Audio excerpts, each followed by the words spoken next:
In the summer of 1903, construction workers found a discovery that chilled them to the bone while renovating the abandoned Ravens Hollow Manor in Clarksville, Tennessee.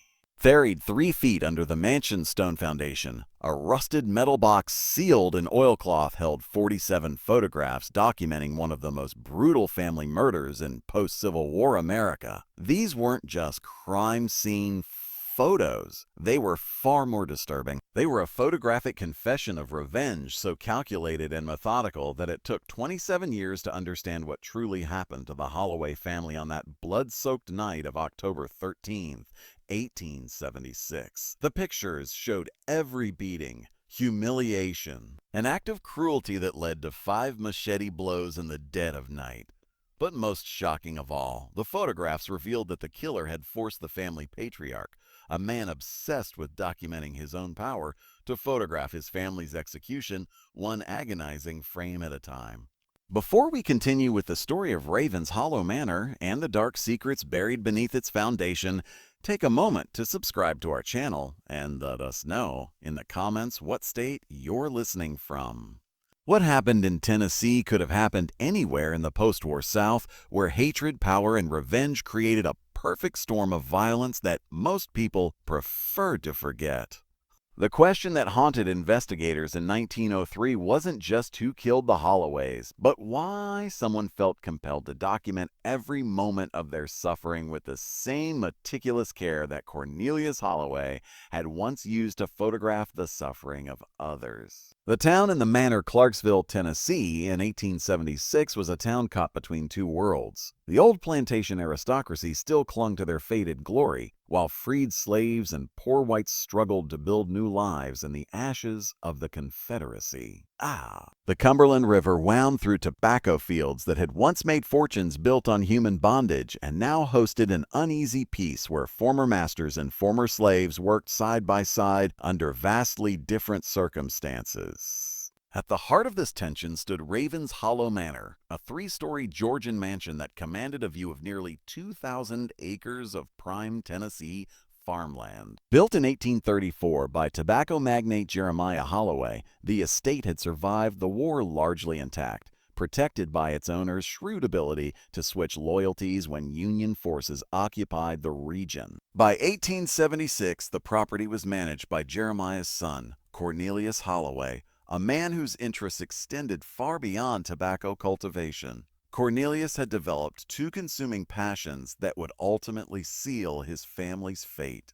The first was photography, a relatively new art form that fascinated him with its ability to capture and preserve moments in time. His personal darkroom occupied an entire wing of the mansion's basement, equipped with the finest cameras and chemical processing equipment money could buy. Local society ladies paid handsomely for formal portraits, but Cornelius preferred documenting what he called the reality of Southern life, candid images of field workers, street scenes, and what he termed anthropological studies of the region's diverse population. His second passion was considerably darker. Cornelius Holloway had developed a reputation among the local workforce, both black and white, as a man who took particular pleasure in asserting his authority through humiliation and physical punishment. Unlike his father, who had been a relatively benign master by the standards of the antebellum period, Cornelius seemed to relish the psychological torture that came with economic control over desperate people. The Holloway family and their staff. The Holloway family of 1876 consisted of Cornelius, his wife Margaret, a delicate woman from a prominent Nashville family who spent most of her time in laudanum-induced stupors, and their 3 adult children. Edwin, 28, had inherited his father's cruel streak but lacked the intelligence to temper it with discretion. Caroline, 25, possessed a sharp wit that she used primarily to devise new forms of social torture for those she deemed beneath her station.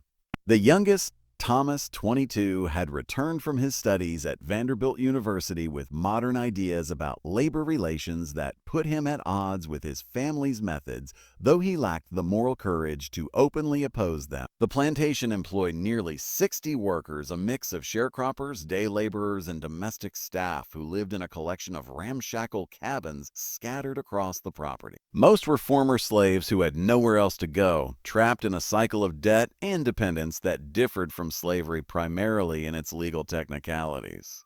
The Holloways maintained this system through a combination of economic manipulation, social pressure, and, when necessary, outright intimidation. Overseeing this workforce was Ezekiel Hayes, a tall, soft-spoken man in his 40s who had served as foreman since 1869. Hayes was one of the few employees who could read and write, skills that made him invaluable to Cornelius but also potentially dangerous. Unlike many of his contemporaries, Hayes had managed to save a small amount of money over the years, and rumors persisted that he was planning to purchase a small farm of his own once he accumulated sufficient capital. What the Holloway family didn't realize was that Ezekiel Hayes possessed another skill that would prove far more significant than his literacy. During his youth, he had worked briefly for a traveling photographer who had taught him the basics of camera operation and print development. It was knowledge that Hayes had kept carefully hidden, understanding instinctively that information was often more valuable than money in the complex social dynamics of Reconstruction-era Tennessee. The tipping point by the fall of 1876, tensions at Ravens Hollow Manor had reached a breaking point. Poor weather had damaged much of the tobacco crop, reducing profits and making Cornelius increasingly volatile in his treatment of the workforce. Several families had attempted to leave the plantation, only to be told that outstanding debts made their departure impossible. Those who protested too vigorously found themselves subjected to public beatings that Cornelius had begun photographing as what he called deterrent documentation. Images he claimed would serve as warnings to others who might consider challenging his authority. The morning of October 13, 1876 began with an autumn chill that seemed to settle into the very bones of everyone at Ravens Hollow Manor. Cornelius Holloway had spent the previous evening in his dark room developing what he would later tell his wife were some of my finest work, though he refused to show her the images, claiming they were too sophisticated for feminine sensibilities.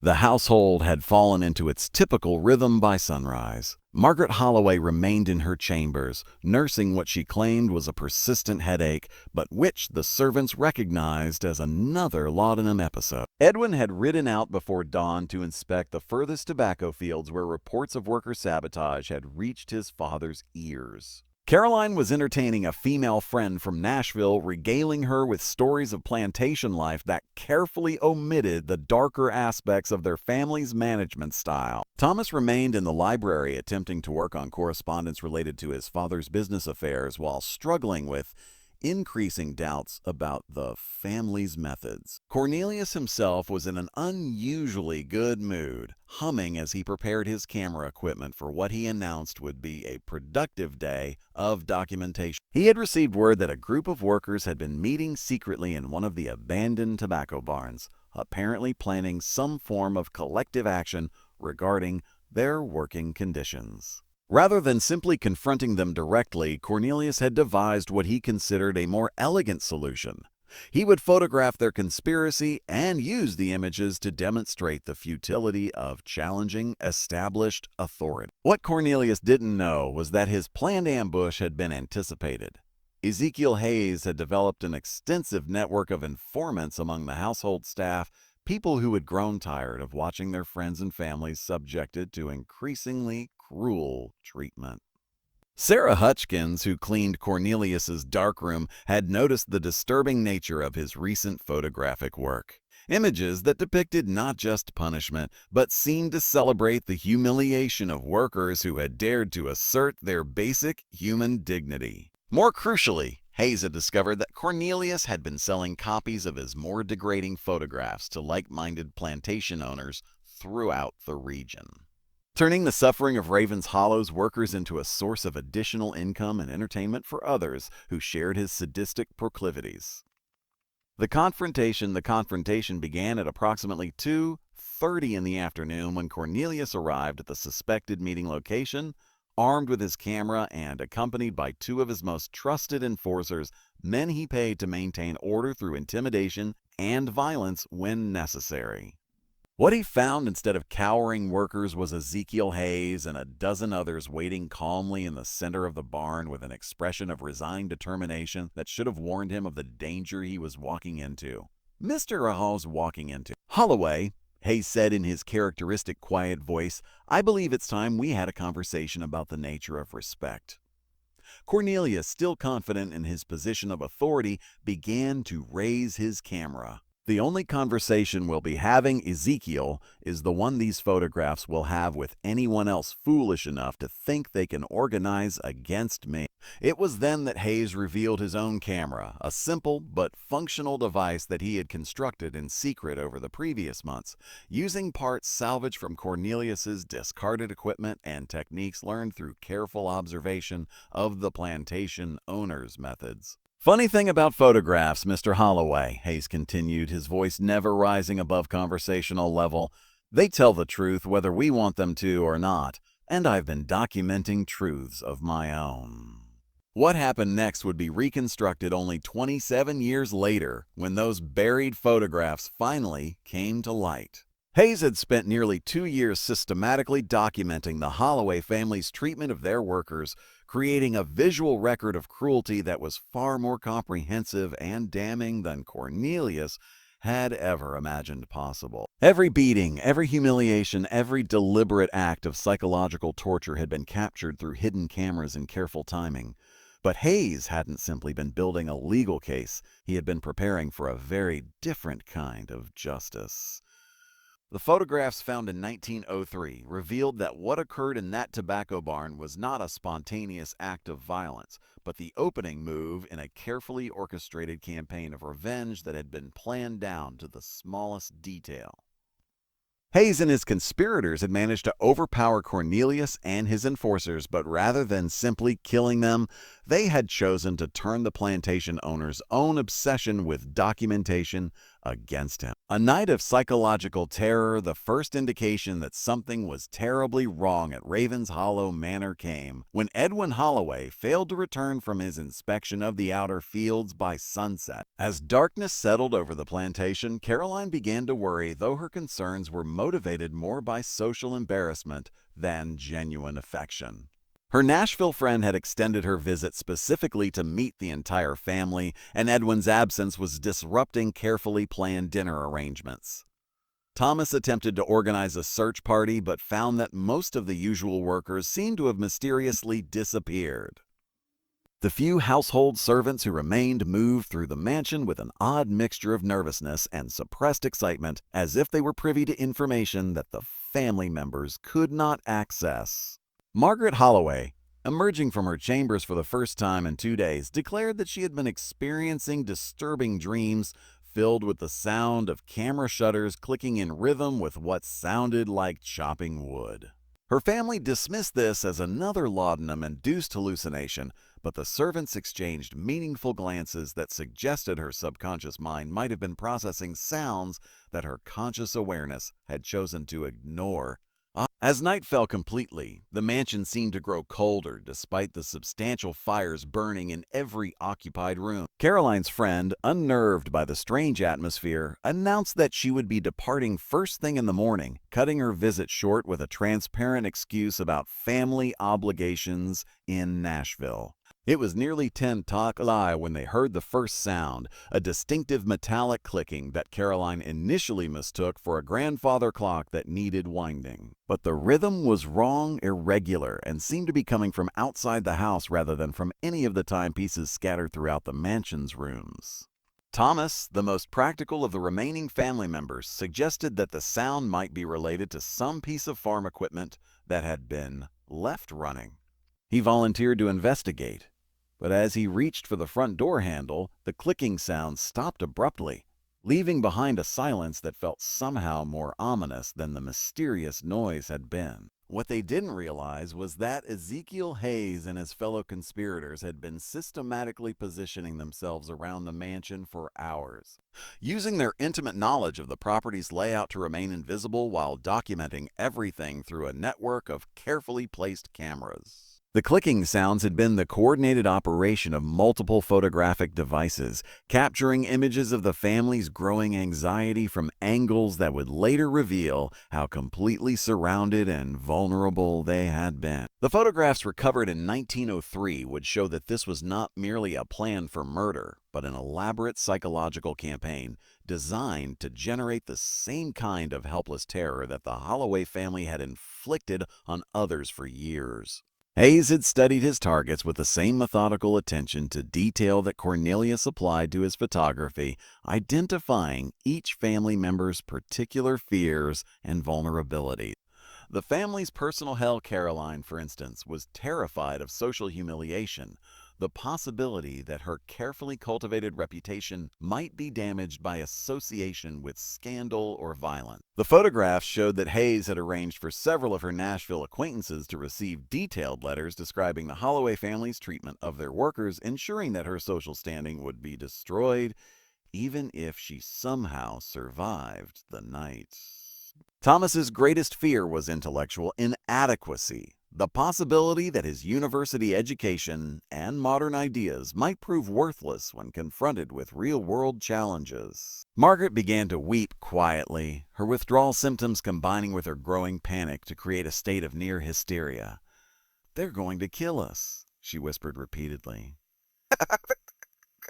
Thomas attempted to rally his family's courage by reminding them of their social position and the legal protections it supposedly afforded. "This is still Tennessee," he declared with more confidence than he actually felt. "There are laws, and there are consequences for breaking them." "Yes, Mr. Thomas," Hayes's voice replied from just outside the window. "There are indeed consequences, and after 7 years of watching your family break every law of human decency, it's time to explore what those consequences might look like." The family situation became clearer when Edwin's voice joined the conversation, but he was clearly speaking under duress, his words carefully coached and delivered with the mechanical precision of someone repeating instructions under threat. They want Father to come outside," Edwin announced, his voice cracking with strain. "They say they have photographs to show him evidence of things he's done." Caroline moved to the window and attempted to peer through the curtains, but the darkness outside was too complete to make out anything more than vague shapes moving in the shadows. "Edwin, are you hurt? What do they want from us?" "They want justice, Caroline." "They want Father to see what he's created." Edwin's voice grew stronger, as if speaking the words was providing him with some form of clarity or resolution. "And they want him to document it the same way he documented everything else." It was at this moment that the true nature of Hayes's plan began to reveal itself. This was not going to be a simple murder motivated by revenge. It was going to be an elaborate reversal of power relationships, with Cornelius forced to play the role of documenter while his family experienced the same helpless terror that had been inflicted on so many others. The standoff in Revelation, Thomas made a desperate attempt to negotiate, calling out through the door, "Ezekiel, if there are grievances to be addressed, we can discuss them like civilized men. There's no need for violence or threats." "Mr. Thomas," Hayes replied, "your family stopped treating us like civilized men a long time ago. Tonight, we're simply returning the favor. Now I need Mr. Cornelius to come outside. He has work to do." The photographs discovered 27 years later would reveal that Hayes had spent months planning this psychological torture with the same methodical precision that Cornelius applied to his darkroom work. Every aspect of the evening had been choreographed to maximize the family's terror while forcing them to confront the consequences of their actions in the most direct way possible. But Hayes had made one crucial miscalculation. He had assumed that Cornelius Holloway, faced with the systematic destruction of everything he valued, would break down and submit to whatever humiliation was planned for him. Instead, the plantation owner's response would prove to be far more complex and ultimately more dangerous than anyone had anticipated. The standoff continued for nearly an hour, with Hayes and his conspirators maintaining their positions around the house while the Holloway family remained barricaded inside.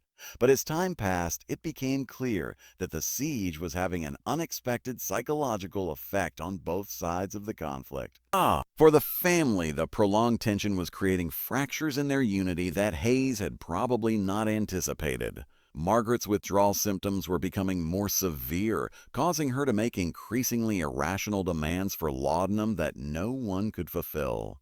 Caroline's fear was manifesting as rage directed not at their captors but at her father, whom she blamed for creating the situation through his treatment of the workers. Most significantly, Thomas was beginning to verbalize doubts about his family's behavior that he had previously kept to himself. "Father has gone too far," he admitted quietly to his sister. "Some of the things I've seen, the photographs in his study, we deserve whatever's coming to us." Caroline turned on her brother with fury. "How dare you take their side? These are criminals, Thomas, murderers and thieves who want to destroy everything our family has built. What we've built is rotten, Caroline. It's been rotten for years, and Father's made it worse with every passing month." Hayes had succeeded in demonstrating that Cornelius's cruelty extended far beyond simple sadism. It was a calculated business enterprise that turned human degradation into profit. Faced with the certainty of death and the opportunity to create something that would outlast his physical existence, Cornelius made a choice that surprised everyone present. He agreed to participate.